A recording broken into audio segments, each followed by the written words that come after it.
guys.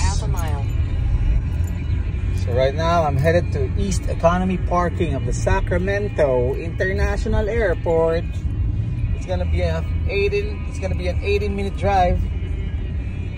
Let's see what happens. Be back later. Ciao.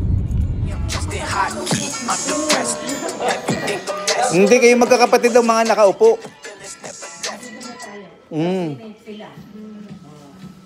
Si Bestie, halika Bestie. Bawagin na si Milo.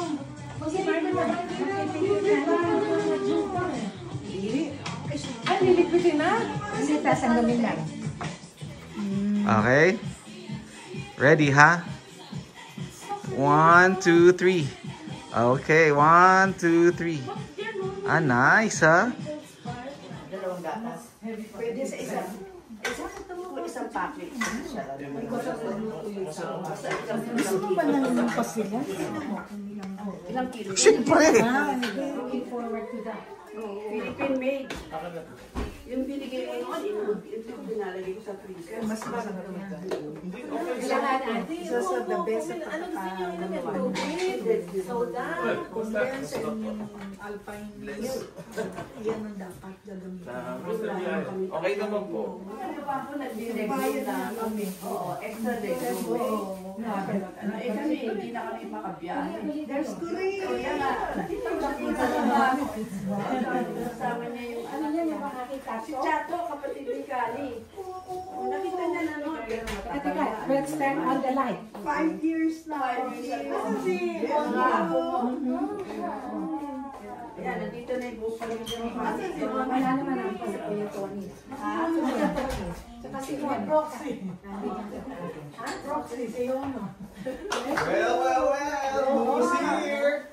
Oh my. Where's the camera? Gunit mo na yung... Naka-video kayo, ha? Kanina yung pagdating ninyo. Hi! Gunit mo yung lamesa sa garahe. Yung na-jump table. Hi! Oh, kita mo, ang laki na ni Maika. Yung kay Ray naman, telepono lang. Di ba, Ray? Telepono lang. Wala yung FaceTime. Wala, boses. Dito sila. They're here.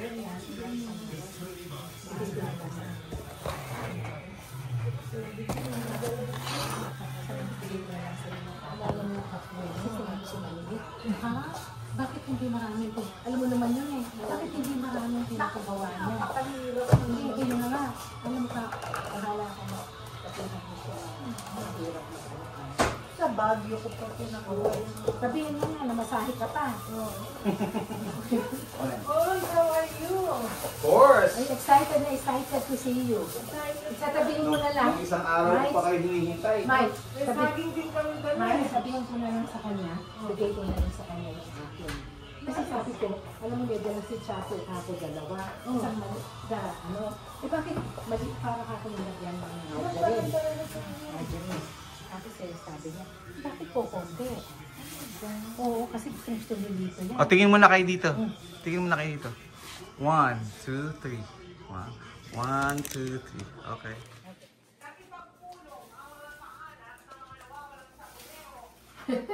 Hanggang ngayon, andyan kayo sa bungero. Si teacher. Alright. Thank you, Tita Zenny, and thank you, Tita Connie. Hindi naman na yung spear. Susunod spear. Alika. Di ba nakapunta na kayo sa spear noon? Ayan, tingnan mo. No, we were not able to go there. Ang mahal kasi ng entrance. But see, hindi Look at the sphere, oh. Laki. Mahal naman kasi entrance eh. Baka no guys, $75 o $100 para pumasok ka manood ka ng show sa loob. Yung anak nga ni Malu, 300 daw binayad eh. Alright guys, thank you. Bye! Okay, bye-bye. Thank you. Sige. Thank you.